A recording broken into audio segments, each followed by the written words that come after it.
The main use of curb and channels are to collect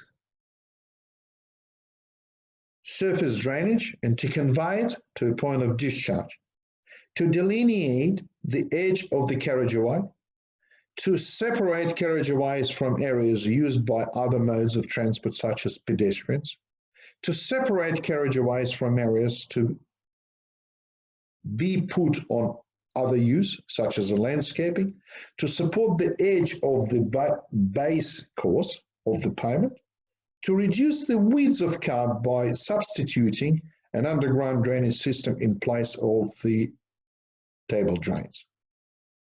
This sketch shows the typical components of the curb and channel, okay, where you can see the top of the curb, layback area, back of the curb line, and a lip line, and the face of the curb, okay.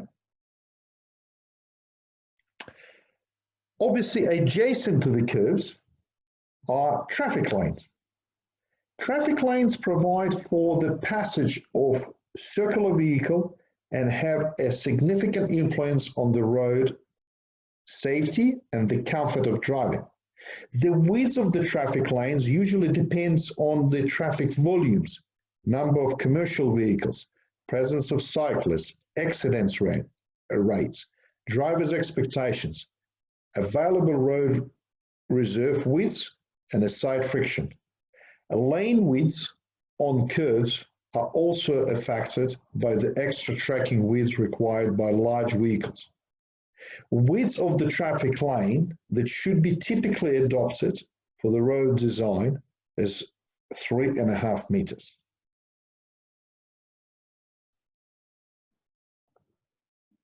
Wider traffic lanes should be considered where any of the following applies. There is a high percentage greater than 10% of trucks. Suggested lane width is 3.7 meters. Where there is a need for widening on horizontal curves. The left lane is to be used by cyclists. Where the movement of the A triples or the rigid plus 3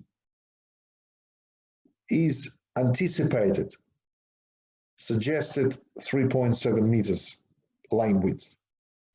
Narrow lanes, suggested down to 3 meters, should be considered where any of the following applies. The road reserve or existing development form stringent controls preventing wider lanes.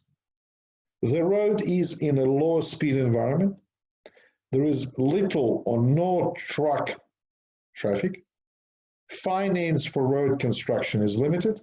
The alignment and safety records are satisfactory in the case of a reconstructed arterial.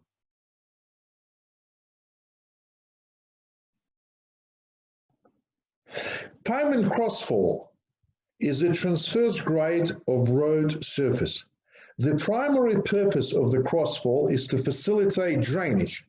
So I still keep you on the curb and channel slide to demonstrate to you that the crossfall is leading to the lip of the line, and the water will be directed by the curb line into the underground stormwater drainage. Crossfall flatter than 2% do not drain adequately, where even 2% should only be prescribed for concrete pavements where the vehicles and surface finish are tightly controlled. Unless compaction and surface shape are well controlled during construction, pavement with a less than 2.5% crossfall will hold small ponds on the surface, which may cause potholes to develop and facilitate the pavement failure.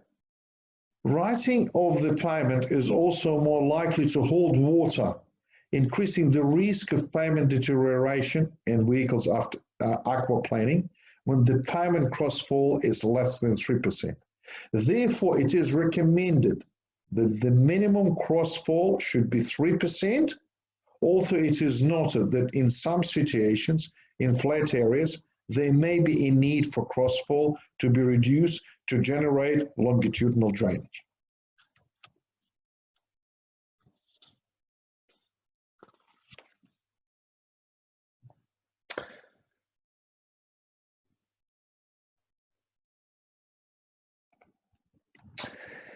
A median is commonly provided on major urban roads. You can see the range of medians, treatments, and the width of the medians and the purpose of them. The main function of the medians are as follows: to separate and reduce conflict between opposing traffic flows, eliminating the possibility of head-on collision. The second function is to prevent indiscriminate crossing and turning movements, indiscriminate crossings and turning movements, to shelter right turning and crossing vehicles at the intersections, to shelter traffic control devices such as signs and traffic signals and street lighting, to provide a pedestrian refuge which enables pedestrians to cross the road one carriageway at a time. This may improve traffic flow at signalized intersections, to provide for planting to counter headlights glare, to provide for rigid or flexible safety barriers, and to provide recovery areas for errant vehicles.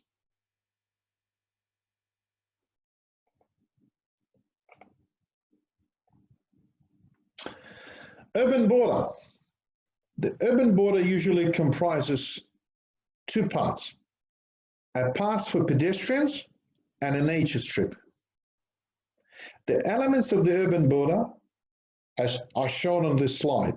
The main function of the urban border are to provide the pedestrians and separate them from vehicle traffic, to provide for off-road bicycle facilities, to provide for intended bus bays, to take up level differences between the carriageway and boundaries of adjacent properties, to provide for public utility services and drainage, to provide for planting, and in some cases, to provide for noise attenuation treatment. The minimum slope on the urban borders is determined by drainage. The maximum slope depends on the terrain and provision of access at driveways. The next slide's showing you the combination of the relationship between the median carriageway and the borders, and how that relationship could be arranged depending on the circumstances and depending what you're trying to achieve. So in a flat terrain, we're going to have all the sections of the cross sections elements relatively aligned. Now in undulated terrain, they can be stacked. Now this is an alternative treatment for steep terrain. So the curves shall be correctly superelevated. On straights, crossfalls of carriageways may be reversed. The grade private driveways, maximum grade is a 6% with a semi-mountable curbs. Okay. There's another way of locating the cross sections elements, the carriageway order separators.